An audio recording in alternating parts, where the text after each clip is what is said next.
خدائے بزرگ و برتر کے زندہ جلالی قدوس اور کوی نامے عقیلہ داؤد کی طرف سے آپ کو بہت سا سلام۔ گناہوں سے چھٹکارا اور رہائی محض احساس گناہ اور رونے دھونے سے نہیں ملتی، بلکہ مسیح یسوع پر ایمان لانے سے اور پھر دوبارہ کبھی واپس گناہ آلودہ زندگی کی طرف نہ پلٹنے سے ملتی ہے۔ بیشتر اوقات احساس گناہ پر نہیں روتا انسان، بلکہ گناہ کے نتیجے میں جو نقصان اٹھاتا ہے اس پر روتا اور افسوس کرتا ہے۔ قاتل قتل کرنے پر کم ہی نادم ہوگا، ہاں تختہ دار پر پھانسی کے تخت پر لٹکائے جانے کا غم اسے کھاتا رہے گا۔ گناہ کا احساس انسان کو راہ نجات دکھا دے، اس سے بڑی کیا بات ہوگی۔ راہ نجات نہ صرف ظاہر کو بلکہ باطن کو بھی یکسر بدل کر رکھ دیتی ہے۔ نہ صرف آنکھیں آنسو برساتی ہیں، بلکہ خدا کا روح انسان کے روح کے ساتھ مل کر آہیں بھرتا ہے اور باطن کے تمام گناہ دھل کر پاک و صاف ہو جاتے ہیں، اور پھر نجات اپنا پورا کام کرتی ہے، جس کے وسیلہ انسان پھر دوبارہ گناہ کی جانب رجوع نہیں کرتا بلکہ اس سے دور بھاگتا ہے۔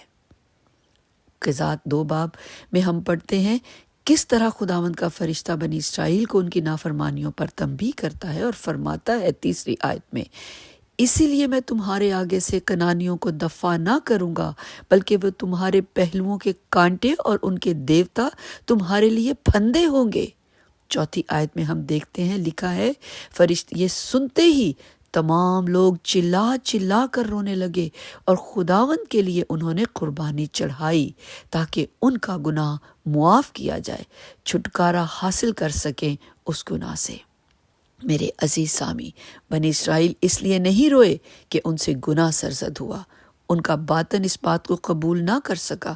ان کا اصل رونا یہ تھا کہ خدا کے فرشتہ کے مطابق کنانی ان کے سامنے سے نہیں ہٹیں گے، ان کے سر پر سوار حکمرانی کریں گے، ان کے لیے مصائب و مشکلات پیدا کرتے رہیں گے۔ وہ آنسو، وہ چلانا دنیاوی اور جسمانی تکالیف کی فکر میں جیتے رہنے کی وجہ سے تھا، نہ کہ احساس گناہ کی وجہ سے، نہ کہ نافرمانی کی وجہ سے۔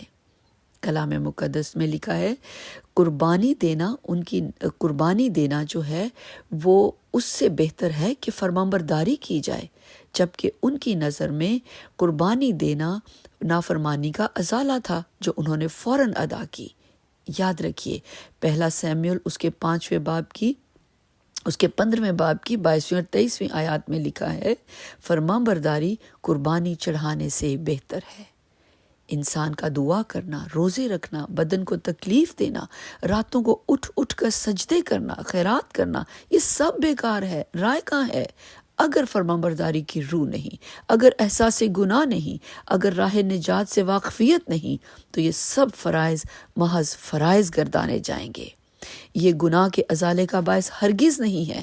حقیقی فرض نجات کے پیغام کو سن کر اس پر عمل پیرا ہونا ہے، جو گناہ کی معافی کی جانب لے چلتا ہے۔